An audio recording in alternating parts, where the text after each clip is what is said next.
जय Hind. Religion in India के बारे में बातचीत हमने इससे पिछले सेशंस में खत्म कर दी थी। आज के सेशन से हम शुरू कर रहे हैं एक और नया चैप्टर टाइटल्ड है भक्ति एंड सूफी मूवमेंट। प्रीलिम्स के पॉइंट ऑफ व्यू से one of the most important chapter है भक्ति एंड सूफी मूवमेंट।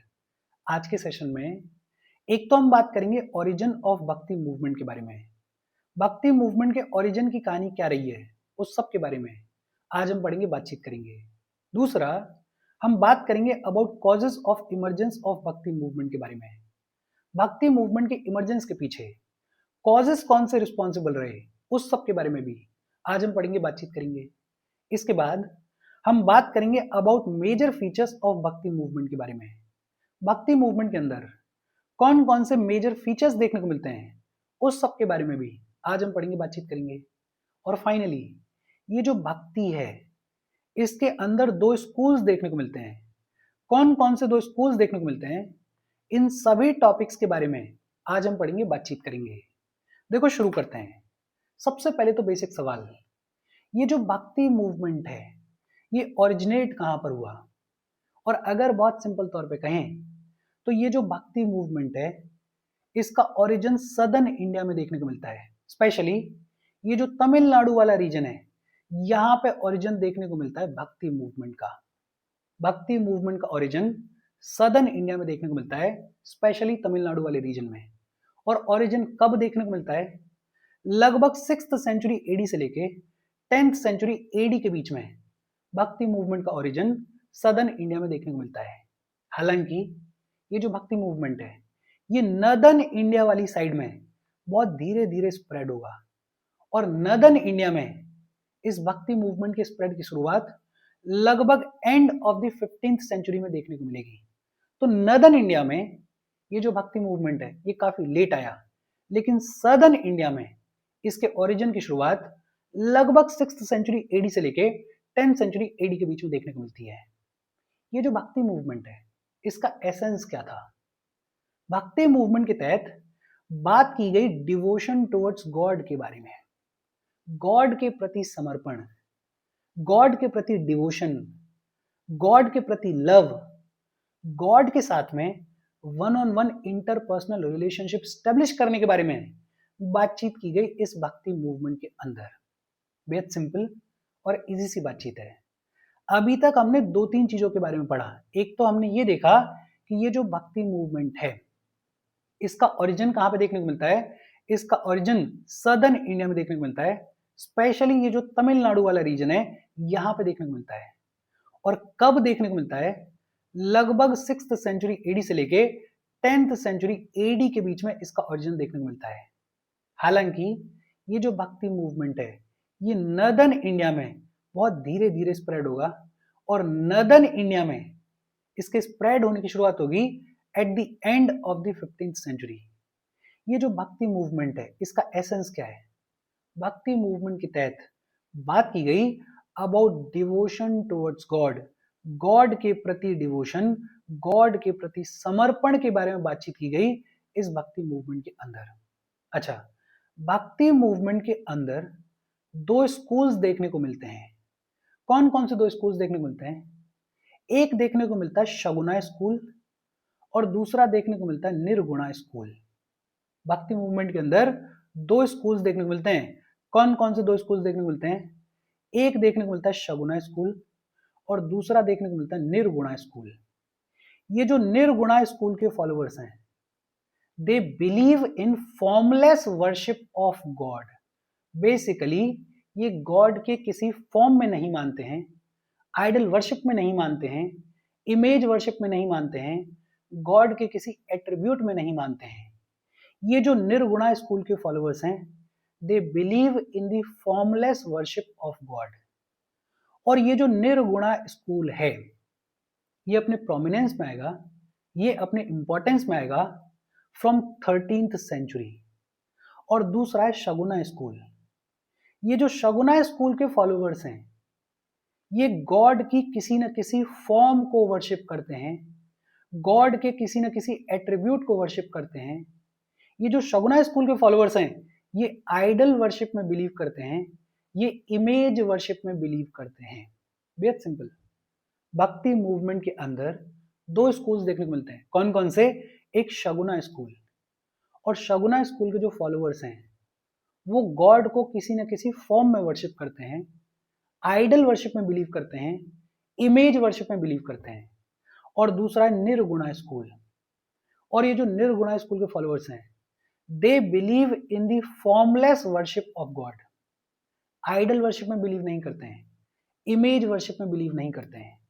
अच्छा, ये जो शगुना स्कूल है इसके अंदर भी दो तीन ग्रुप्स इमर्ज हुए, और वो दो तीन ग्रुप्स कौन कौन से थे? एक वो वाला ग्रुप जो कि भगवान शिव की भक्ति करता था, दूसरा वो वाला ग्रुप जो कि भगवान विष्णु की भक्ति करता था, और तीसरा वो वाला ग्रुप जो कि मां देवी की वर्शिप करता था। इन तीनों ग्रुप्स में से दो बड़े प्रोमिनेंट ग्रुप्स हुए। एक वो वाला ग्रुप जो कि भगवान शिव की भक्ति करता था, और दूसरा वो वाला ग्रुप जो कि भगवान विष्णु की भक्ति करता था। जो भगवान शिव के डिवोटीज थे उनको क्या बुलाया गया?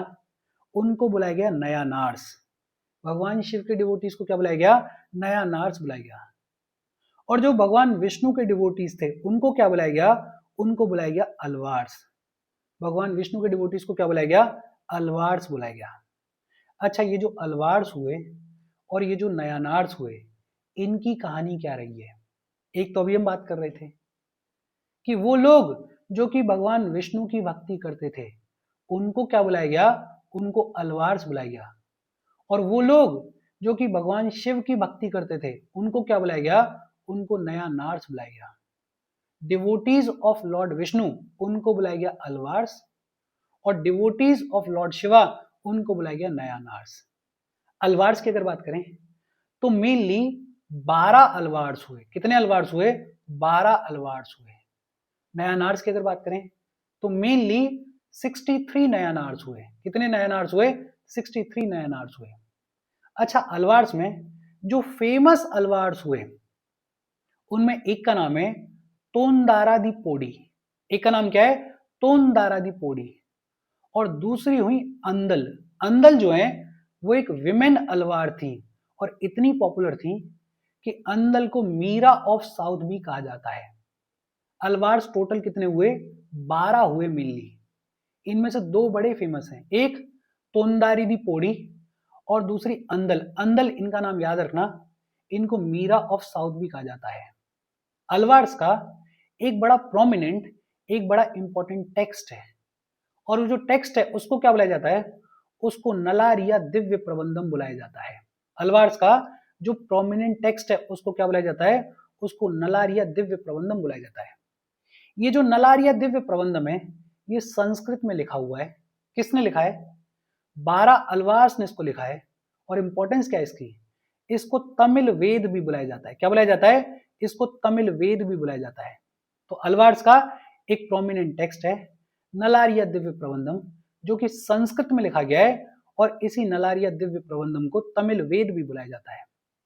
आगे चल के 12th सेंचुरी में एक वीर शैव मूवमेंट भी देखने को मिलेगा, लिंग्यातिज्म भी देखने को मिलेगा। और ये कहां पे देखने को मिलेगा? ये कर्नाटका में देखने को मिलेगा। ये जो वीर शैव मूवमेंट है, ये जो लिंग्यातिज्म है, इसके बारे में ऑलरेडी हमने पढ़ा हुआ है, आज फिर से एक बार देखेंगे।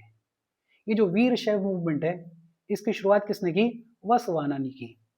और फिर 13th सेंचुरी से भक्ति मूवमेंट का इमरजेंस देखने को मिलेगा। अगर बात करें नयनार्स के बारे में तो मेनली कितने नयनार्स हुए? 63 नयनार्स हुए।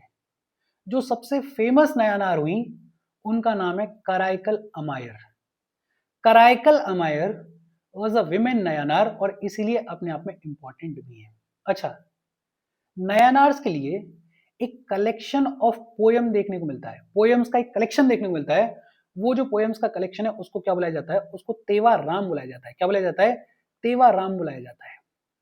ये जो तेवा राम है, ये जो कलेक्शन ऑफ पोयम्स है, इसको कंपाइल किया गया 10th सेंचुरी एडी में। कब कंपाइल किया गया? 10th सेंचुरी एडी में कंपाइल किया गया। और किसने कंपाइल किया? अपार, संबंदर और सुंदर। अपार, संबंदर और सुंदर ने 10th सेंचुरी एडी में तेवाराम को कंपाइल किया। तेवाराम क्या है? नया नार्स की पोएम्स का कलेक्शन है। अच्छा, ये जो अलवार्स हुए और ये जो नया नार्स हुए, इन दोनों ने ही ब्राह्मणिकल डोमिनेंस को अपोज किया। जो ब्राह्मणिकल डोमिनेंस देखने को मिलता था रिलीजन के ऊपर, उसको अलवार्स ने भी और नयनार्स ने भी अपोज किया। इनफैक्ट अलवार्स और नयनार्स दोनों ने ही जैनिज्म और बुद्धिज्म को भी अपोज किया। बेहद सिंपल और इजी सी बातचीत है। ये जो पिक्चर है इसको अपने दिमाग में बिठाओ। आपको ये दिमाग में बैठना चाहिए कि भक्ति मूवमेंट की शुरुआत कहाँ से हुई? सदर्न इंडिया से हुई, स्पेशली तमिलनाडु वाले रीजन से हुई। कब हुई? लगभग 6th सेंचुरी एडी से लेके 10th सेंचुरी एडी के बीच में। नदर्न इंडिया में ये जो भक्ति मूवमेंट है इसके स्प्रेड होने की शुरुआत होगी at the end of the 15th century. और ये जो भक्ति मूवमेंट है इसका एसेंस क्या था? इसका एसेंस था डिवोशन टुवर्ड्स गॉड। भक्ति मूवमेंट के अंदर दो स्कूल्स देखने को मिलते हैं। कौन कौन से दो स्कूल्स? एक शगुना स्कूल। शगुना स्कूल के जो फॉलोवर्स हैं वो भगवान की किसी न किसी फॉर्म को वर्शिप करते हैं, एट्रीब्यूट को वर्शिप करते हैं, आइडल वर्शिप में बिलीव करते हैं, इमेज वर्शिप में बिलीव करते हैं। और दूसरा निर्गुणा स्कूल। ये जो निर्गुणा स्कूल के फॉलोवर्स हैं they believe in the formless worship of God. Idol worship में बिलीव नहीं करते हैं, इमेज वर्शिप में बिलीव नहीं करते हैं। ये जो शगुना स्कूल है इसके अंदर 2-3 ग्रुप्स इमर्ज हुए। एक ग्रुप वो था जो कि भगवान शिव की भक्ति करता था, दूसरा ग्रुप वो था जो कि भगवान विष्णु की भक्ति करता था। जो भगवान शिव की भक्ति करते थे उनको बुलाया गया नयनार्स, और जो भगवान विष्णु की भक्ति करते थे उनको बुलाया गया अलवार्स। टोटल कितने अलवार हुए? मेनली 12 अलवार्स हुए। जो सबसे फेमस अलवार हुई उनमें एक है अंदल। अंदल को मीरा ऑफ साउथ भी कहा जाता है। अलवार्स का जो प्रोमिनेंट टेक्स्ट है उसे बुलाया जाता है नलारिया दिव्य प्रबंधम। ये जो नलारिया दिव्य प्रबंधम है ये संस्कृत में लिखा गया है, 12 अलवार्स ने लिखा है, और इसको तमिल वेद भी बुलाया जाता है। 12th सेंचुरी एडी में वीर शैव मूवमेंट भी देखने को मिलेगा, लिंग्यातिज्म भी देखने को मिलेगा। कहाँ पे? कर्नाटका में। और इसकी शुरुआत किसने की? वसवाना ने की। 13th सेंचुरी के बाद से भक्ति मूवमेंट की भी शुरुआत देखने को मिलेगी। नयनार्स की अगर बात करें तो मेनली 63 नयनार्स देखने को मिलते हैं। जो सबसे फेमस हुई वो थी कराइकल अमायरा, जो कि एक विमेन नयनार थी। नयनार्स की पोएम्स का जो कलेक्शन है उसको तेवा राम बुलाया जाता है। अलवार्स ने और नयनार्स ने दोनों ने ही ब्राह्मणिकल डोमिनेंस को अपोज किया, जैनिज्म को अपोज किया और बुद्धिज्म को अपोज किया। बेहद सिंपल और इजी सी बातचीत है। होपफुली ये पिक्चर आपके दिमाग में सेट हुई होगी। हम आगे बढ़ें उससे पहले वीडियो पे लाइक के बटन को दबा दो। लाइक दबाना जरूरी है बिकॉज यूट्यूब ऐसे ही फंक्शन करता है। जब आप वीडियो पे लाइक के बटन को दबाते हो तो यूट्यूब वीडियो को कंसिडर करता है और थोड़ा सा पुश कर देता है। तो लाइक का बटन दबा दो, शेयर कर दो अपने सोशल मीडिया हैंडल्स पे, व्हाट्सएप वगैरह पे अपने फ्रेंड्स को। जो भी लोग इसमें इंटरेस्टेड है, इससे रिलेटेड पढ़ाई कर रहे हैं, उनको शेयर कर दो। अगर चैनल को सब्सक्राइब नहीं किया तो फॉर श्योर चैनल को सब्सक्राइब कर लो। और अगर आप केपेबल हो हेल्प करना चाहते हो तो आप हमें हेल्प कर सकते हो by clicking on the join button, या फिर आप कंट्रीब्यूट भी कर सकते हो QR कोड को स्कैन करके। अच्छा, अभी हम बात कर रहे थे कि 12th सेंचुरी एडी में वीर शैव मूवमेंट देखने को मिला। ये जो वीर शैव मूवमेंट देखने को मिला इसकी कहानी क्या है? देखो, ये जो वीर शैव मूवमेंट है ये हिंदुइज्म के अंडर एक शैवियाइट सेक्ट है। बेसिकली भगवान शिव की भक्ति करने वाले लोग इस वीर शैव मूवमेंट में देखने को मिलते हैं। ये जो वीर शैव मूवमेंट है ये इमर्ज हुआ 12th सेंचुरी में। कब इमर्ज हुआ? 12th सेंचुरी में इमर्ज हुआ। कहां पे इमर्ज हुआ? कर्नाटका में इमर्ज हुआ। एक कल्चुरी डायनेस्टी हुआ करती थी। इस कल्चुरी डायनेस्टी के रेन के दौरान कर्नाटका में 12th सेंचुरी में इमर्जेंस देखने को मिलता है वीर शैव मूवमेंट का। और ये जो वीर शैव मूवमेंट है ये बेसिकली एक शैवियाइट सेक्ट है इन हिंदुइज्म। फाउंडर कौन है इसके? इसके फाउंडर है वसवाना। फाउंडर कौन है? इसके फाउंडर है वसवाना। और वीर शैव मूवमेंट के जो फॉलोवर्स हैं उनको क्या बुलाया जाता है? उनको या तो वीर शैव बुलाया जाता है या लिंग्यात्स बुलाया जाता है। वीर शैव का मतलब होता है हीरोज ऑफ शिवा, भगवान शिव के हीरोज वीर शैव का मतलब होता है। और लिंग्यात्स का मतलब क्या होता है? वियरर्स ऑफ शिवलिंगा, शिवलिंगा को पहनने वाले उनको लिंग्यात्स बुलाया जाता है। तो ये जो वीर शैव मूवमेंट है इसके फॉलोवर्स को या तो वीर शैव बुलाया जाता है या लिंग्यात्स बुलाया जाता है। सवाल आता है कि ये जो वीर शैव मूवमेंट है इसके जो फॉलोवर्स हैं वो किन रिचुअल्स में बिलीव करते हैं, उनका बिलीफ सिस्टम क्या कहता है। एक तो ये जो वीर शैव मूवमेंट के लोग हैं ये भगवान शिव की भक्ति करते हैं, लेकिन भगवान शिव की भक्ति ये लिंगा के फॉर्म में करते हैं, लिंगा के फॉर्म में शिव को मैनिफेस्ट करते हैं। ये जो फॉलोवर्स हैं ये लिंगा को अपने लेफ्ट शोल्डर पे पहन के रखते हैं, अपने लेफ्ट शोल्डर पे लिंगा को वियर करते हैं, और इसीलिए इनको लिंग्यात्स बुलाया जाता है। क्या बुलाया जाता है? लिंग्यात्स बुलाया जाता है। ये जो वीर शैव मूवमेंट के लोग हैं, ये डेड को बरी करते हैं, डेड को बरी करते हैं, और इनका मानना यह है कि मरने के बाद इंसान दोबारा धरती पर नहीं लौटता है, मरने के बाद इंसान भगवान शिव के साथ में यूनाइट हो जाता है। तो बेसिकली ये थ्योरी ऑफ रीबर्थ को क्वेश्चन करते हैं, सीधे सीधे कह रहे हैं ना कि भाई मरने के बाद इंसान जो है वो भगवान शिव से यूनाइट हो जाता है, दोबारा धरती पर नहीं आता है। तो थ्योरी ऑफ रीबर्थ को ये क्वेश्चन करते हैं। हालांकि हिंदुइज्म का पार्ट है, लेकिन थ्योरी ऑफ रीबर्थ को ये लोग क्वेश्चन करते हैं। वीर शैव मूवमेंट के लोगों ने कास्ट सिस्टम को अपोज किया, कास्ट सिस्टम को इन्होंने अपोज किया, चैलेंज किया, लेकिन पोस्ट प्यूबर्टी मैरिज और विडोज की रीमैरिज को इन्होंने एनकरेज किया। तो ये एक पॉजिटिव बात थी कि पोस्ट प्यूबर्टी मैरिज और रीमैरिज ऑफ विडोज को इन्होंने एनकरेज किया और कास्ट सिस्टम को इन्होंने चैलेंज किया। इनफैक्ट ये जो वीर शैव मूवमेंट के लोग हैं, इन्होंने जो हिंदू प्रीस्ट हुआ करते थे, वो जो लंबे चौड़े रिचुअल्स किया करते थे, उनको भी अपोज किया, उनके अगेंस्ट में भी ये लोग खड़े हुए। देखो, कुछ अच्छी चीजें थी इस मूवमेंट के अंदर, इसीलिए लोग इस मूवमेंट से जुड़े, इसलिए मूवमेंट आगे बढ़ा। जब तक रिफॉर्म्स नहीं होते हैं तब तक कोई भी किसी भी नई चीज से नहीं जुड़ता है। ये जो वीर शैव मूवमेंट है, ये जो लिंग्यात्स हैं, ये अपने आप में चर्चा में रहते हैं, डिबेट में रहते हैं, डिस्कशन में रहते हैं। तो इनके बारे में ये जो बेसिक जानकारी है, इस बेसिक जानकारी को दिमाग में रखना। एक बार फिर से देख लेते हैं। वीर शैव मूवमेंट की अगर बात करें तो ये कब इमर्ज हुआ? 12th सेंचुरी में इमर्ज हुआ। कहाँ पे इमर्ज हुआ? कर्नाटका में इमर्ज हुआ। इसके फाउंडर कौन है? इसके फाउंडर है वसवाना। जो फॉलोवर्स हैं उनको वीर शैव या फिर लिंग्यात्स बुलाया जाता है। वीर शैव का मतलब हीरोज ऑफ शिवा और लिंग्यात्स का मतलब वियरर्स ऑफ शिवलिंगा। इनका बिलीफ क्या है? ये भगवान शिव की पूजा करते हैं, लेकिन भगवान शिव को लिंगा के फॉर्म में पूजते हैं ये लोग। जो वीर शैव मूवमेंट के लोग हैं, वो लेफ्ट शोल्डर पे लिंगा को पहन के रखते हैं और इसीलिए इनको लिंग्यात्स बुलाया जाता है। जब वीर शैव मूवमेंट के लोग मरते हैं तो उनको बरी किया जाता है। इनका मानना यह है कि मरने के बाद इंसान भगवान शिव से यूनाइट हो जाता है।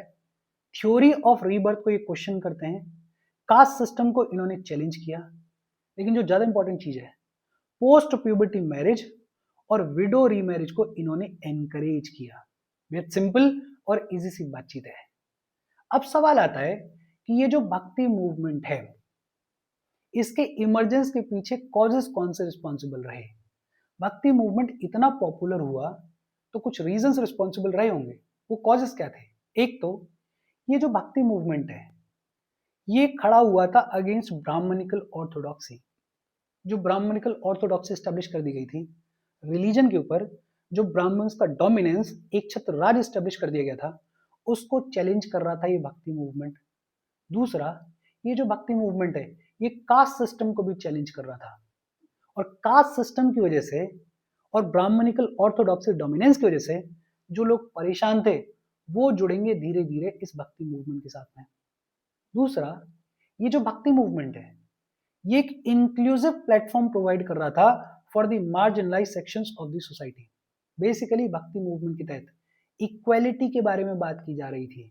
बेसिकली भक्ति मूवमेंट के तहत ये जो कास्ट सिस्टम है, इसको चैलेंज किया जा रहा था। सभी लोगों को इररिस्पेक्टिव ऑफ उनकी कास्ट क्या है, उनका जेंडर क्या है, इक्वली ट्रीट किया जा रहा था इस भक्ति मूवमेंट में। और इस वजह से लोग जो हैं इस भक्ति मूवमेंट के साथ में जुड़ने की शुरुआत करेंगे। तीसरा एक रीजन और था। ये वो दौर है जब बुद्धिज्म और जैनिज्म या तो अपने डिक्लाइन पे थे या एकदम स्टेगनेंट हो गए थे, रुक गए थे। अब बुद्धिज्म और जैनिज्म में डिक्लाइन देखने को मिल रहा था, तो लोग ऑल्टरनेटिव ढूंढ रहे थे, कोई ऐसा ऑल्टरनेटिव जहां पे इक्वलिटी हो, जहां पे उनको सम्मान मिले।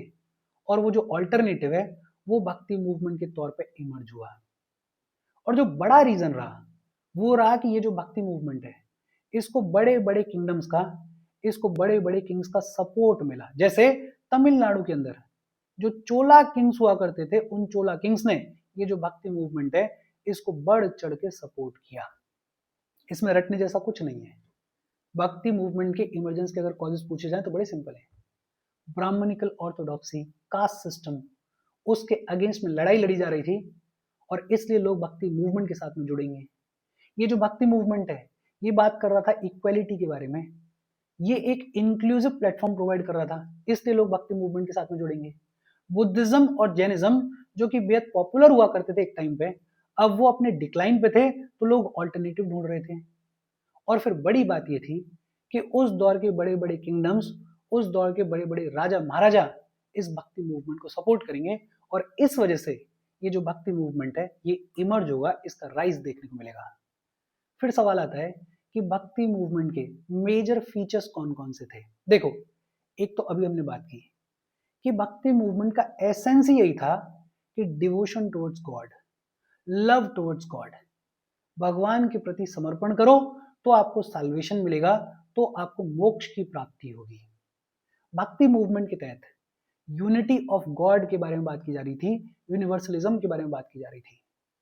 भक्ति मूवमेंट के तहत बात की जा रही थी नाम जप के बारे में, कि भगवान का नाम जपते रहो, भगवान का नाम लेते रहो, भगवान का नाम लेते रहोगे, डिवोशन डेवलप होता जाएगा और अल्टीमेटली आपको साल्वेशन मिल जाएगा। भक्ति मूवमेंट जो है वो रिचुअल्स को, जो लंबे चौड़े सेरेमनीज हुआ करते थे, उनको रिजेक्ट कर रहा था, उनको खारिज कर रहा था, उनको खत्म कर रहा था। कास्ट के बेसिस पे कोई भी डिस्क्रिमिनेशन भक्ति मूवमेंट में देखने को नहीं मिल रहा था। इनफैक्ट रिलीजन के इश्यूज पे और जेंडर के इश्यूज पे भक्ति मूवमेंट के जो लोग हैं उनका माइंड बड़ा ओपन था। जैसे दोनों जेंडर्स को अलाउ किया जा रहा था रिलीजियस प्रैक्टिसेस में, दोनों जेंडर्स को परमिशन थी साल्वेशन की। बताया जा रहा था कि चाहे कोई मेल है चाहे कोई फीमेल है, हर कोई साल्वेशन अचीव कर सकता है। इससे पहले तक जो ब्राह्मणिकल डोमिनेंस था वहां पे विमेंस को और जो शूद्र कम्युनिटी के लोग थे उनको तो बहुत ही ज्यादा डिग्रेड किया जाता था, उनके साथ में डिस्क्रिमिनेशन किया जाता था। लेकिन भक्ति मूवमेंट में दोनों जेंडर्स को इक्वली ट्रीट किया जा रहा था। इनफैक्ट कास्ट डिस्क्रिमिनेशन उसको भी खत्म किया जा रहा था। कॉमन किचन्स की बात की जा रही थी। आप किसी भी धर्म से आते हो, आप किसी भी जेंडर से आते हो, कॉमन किचन्स हैं, साथ में खाना बनेगा, साथ में खाएंगे। जो फीमेल इन्फेंटिसाइड देखने को मिलती थी, सती देखने को मिलती थी, उसको भक्ति मूवमेंट के लोग कंडेम कर रहे थे। तो बहुत सारे पॉजिटिव्स थे उस दौर के हिसाब से इस भक्ति मूवमेंट में, इसलिए बहुत सारे लोग इस भक्ति मूवमेंट के साथ में जुड़ेंगे। जो एक सबसे खास बात थी वो क्या थी कि भक्ति मूवमेंट के जो प्रीचर्स थे वो लोकल और रीजनल लैंग्वेज को यूज कर रहे थे अपने मैसेज को, या फिर ये कहें कि भगवान के मैसेज को मासेस तक डिलीवर करने के लिए। इनफैक्ट संस्कृत के लंबे चौड़े टेक्स्ट जो हुआ करते थे उनको लोकल और रीजनल लैंग्वेज में डिलीवर किया जा रहा था। और लोकल और रीजनल लैंग्वेज में डिलीवर किया जाएगा तो मासेस को बात समझ में आएगी, और अगर मासेस को बात समझ में आएगी तो मासेस जो हैं वो इस भक्ति मूवमेंट के साथ में जुड़ेंगे। ये जो भक्ति मूवमेंट है इसका फोकस था on the idea of personal God, कि भाई आप भगवान के साथ में अपना इंटरपर्सनल रिलेशनशिप स्टेब्लिश करो, आप अपने अंदर खोजो कि आपका भगवान कैसा है। तो भगवान के साथ में आप अपना पर्सनल रिलेशनशिप स्टेब्लिश करो। इसमें आपकी मदद कर सकता है गुरु, कोई ट्रू गुरु, कोई सच्चा गुरु अगर आपको मिल जाए तो वो आपकी मदद कर सकता है, लेकिन अल्टीमेटली आपको अपना पर्सनल रिलेशनशिप स्टेब्लिश करना चाहिए भगवान के साथ में, गॉड के साथ में। ये जो भक्ति मूवमेंट है इसके तहत इक्वालिटी के बारे में बात की जा रही थी। अभी हम कह रहे थे ना कि कास्ट डिस्क्रिमिनेशन इसको खत्म किया जा रहा था, रिलीजियस इश्यूज पे और जेंडर इश्यूज पे ओपन माइंड रखा जा रहा था, बात की जा रही थी इक्वालिटी के बारे में, बात की जा रही थी ब्रदरहुड के बारे में। इनफैक्ट भक्ति मूवमेंट के जो लोग थे, जो प्रीचर्स थे, वो प्रीस्ट को हेट करते थे, डिस्पाइस करते थे। ये जो प्रीस्टली क्लास है उसको मिडिल मैन के तौर पर कंसीडर करते थे। कहते थे कि ये जो प्रीस्टली क्लास है ये भगवान और इंसान के बीच में लिंक स्टेब्लिश नहीं होने दे रही है, ये मिडिल मैन का काम कर रहे हैं। और भक्ति मूवमेंट के जो प्रीचर्स हैं उनका कहना था कि हमें गॉड के साथ में अपना खुद का पर्सनल कनेक्शन स्टेब्लिश करना चाहिए। ये मेजर फीचर्स थे भक्ति मूवमेंट के। देखो, मेजर फीचर्स में अगर मोटा मोटा देखें तो एक इंपॉर्टेंट चीज क्या है कि डिस्क्रिमिनेशन को खत्म किया जा रहा है। फिर चाहे वो डिस्क्रिमिनेशन कास्ट के बेसिस पे हो चाहे जेंडर के बेसिस पे हो, उसको खत्म किया जा रहा है। दूसरा फोकस किस चीज पे है? फोकस है पर्सनल गॉड के आइडिया पे, डिवोशन टुवर्ड्स गॉड। आपका इंटरपर्सनल रिलेशनशिप होना चाहिए गॉड के साथ में, आपको प्रीस्ट की, आपको मिडिल मैन की जरूरत नहीं है। हाँ, इसमें गुरु आपकी मदद कर सकता है। और एक और जो बड़ी चीज थी वो थी कि जो प्रीचर्स हैं वो लोकल और रीजनल लैंग्वेज को यूज कर रहे थे गॉड के मैसेज को मासेस तक पहुंचाने के लिए। ये मेजर फीचर्स हैं। मेजर फीचर्स को भी बेसिक तौर पे दिमाग में रखना। अच्छा, ये जो भक्ति है इसके अंदर दो स्कूल्स देखने को मिले, एक शगुना स्कूल और दूसरा निर्गुणा स्कूल। हालांकि दोनों स्कूल्स के बारे में ब्रीफली अभी हमने बात की है, थोड़ा और डिटेल में देख लेते हैं। निर्गुणा स्कूल की अगर बात करें तो ये जो टर्म है निर का मतलब होता है विदाउट, और गुणा गुणा का मतलब होता है क्वालिटीज, और भक्ति का मतलब होता है डिवोशन। और यहीं से क्लियर हो जाता है निर्गुणा स्कूल का मतलब क्या है, without qualities devotion. Basically God is formless, God is without attributes, God is without qualities, God का कोई आइडल नहीं है, गॉड की कोई इमेज नहीं है। ये जो निर्गुणा स्कूल के लोग हैं, they believed in the formless worship of God. Nirguna school के लोगों का कहना यह था कि हमें फोकस करना चाहिए नॉलेज को अक्वायर करने के ऊपर, हमें फोकस करना चाहिए गॉड के साथ में अपना पर्सनल रिलेशनशिप स्टेब्लिश करने के ऊपर।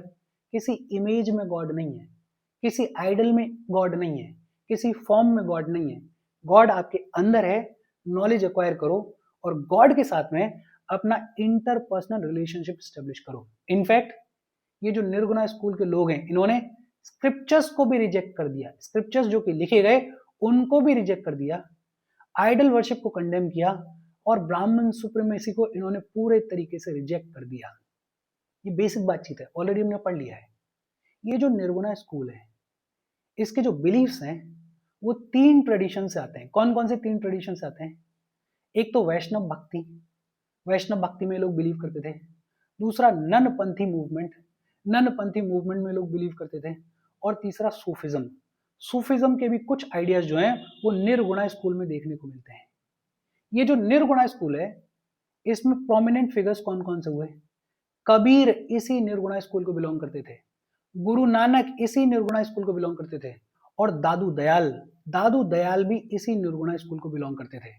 कबीर, गुरु नानक, दादू दयाल, इन सब के बारे में आगे चलते हम पढ़ेंगे, लेकिन बेसिक तौर पे याद रखना कि ये जो निर्गुणा स्कूल के लोग हैं, they believed in the formless worship of God. और फिर दूसरा स्कूल है शगुना स्कूल, और शगुना स्कूल के बारे में भी अभी हमने बात की है। ये जो शगुना स्कूल के लोग थे, they believed in the definite form of God, they believed in the quality of God, they believed in the positive attributes of God। ये जो शगुना स्कूल के लोग थे, ये आइडल वर्शिप में बिलीव करते हैं, ये इमेज वर्शिप में बिलीव करते हैं। बेसिकली इनका मानना ये है कि गॉड जो है वो खुद को मैनिफेस्ट करते हैं किसी इनकारनेशन के फॉर्म में। जैसे भगवान धरती पे कभी राम के फॉर्म में आएंगे तो कभी कृष्ण के फॉर्म में आएंगे, तो भगवान के किसी न किसी फॉर्म को वर्शिप करते हैं शगुना स्कूल के लोग। और ये जो शगुना स्कूल के लोग हैं, इनका भी focus love and devotion towards God के ऊपर ही है। ये जो शगुना स्कूल है, इसमें 2 ग्रुप्स देखने को मिलते हैं मेजरली। एक वो ग्रुप है जो भगवान राम की भक्ति करता है, और दूसरा वो ग्रुप है जो भगवान कृष्ण की भक्ति करता है। ये जो शगुना स्कूल के लोग हैं, इन्होंने वेदास की अथॉरिटी को एक्सेप्ट किया, they accepted the authority of Vedas. और इन्होंने ये भी बोला कि अगर हमें भगवान के साथ में कनेक्ट करना है तो हमें ह्यूमन गुरु की जरूरत पड़ेगी, एक सच्चे गुरु की हमें जरूरत पड़ेगी।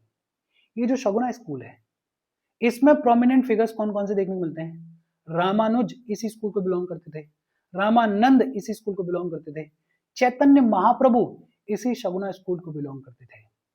और इसके साथ आज की हमारी बातचीत खत्म हो गई। देखो, आज जितनी भी हमने बातचीत की है बहुत ही बेसिक लेवल की बातचीत है, लेकिन इस बेसिक लेवल की बातचीत में एक तो ये जो 2 स्कूल्स हैं, ये शगुना स्कूल और निर्गुणा स्कूल, इनके बारे में चीजों को याद रखना काम आ जाती हैं। अलवार्स और नयनार्स, इनसे रिलेटेड जो प्रोमिनेंट चीजें हैं उनको याद रखना, ये भी काम आ जाती हैं। वीर शैव मूवमेंट, ये अपने आप में न्यूज में रहता है, तो इसके बारे में बेसिक जानकारी रखना। बाकी सारी चीजें ऐसी हैं जिनकी एक इमेज बनाओ, मोटा मोटा पॉइंटर्स लिखो, और अगर कभी जरूरत पड़े तो लिख देना। कोई डाउट हो कमेंट करके पूछ लेना। Thank you very much.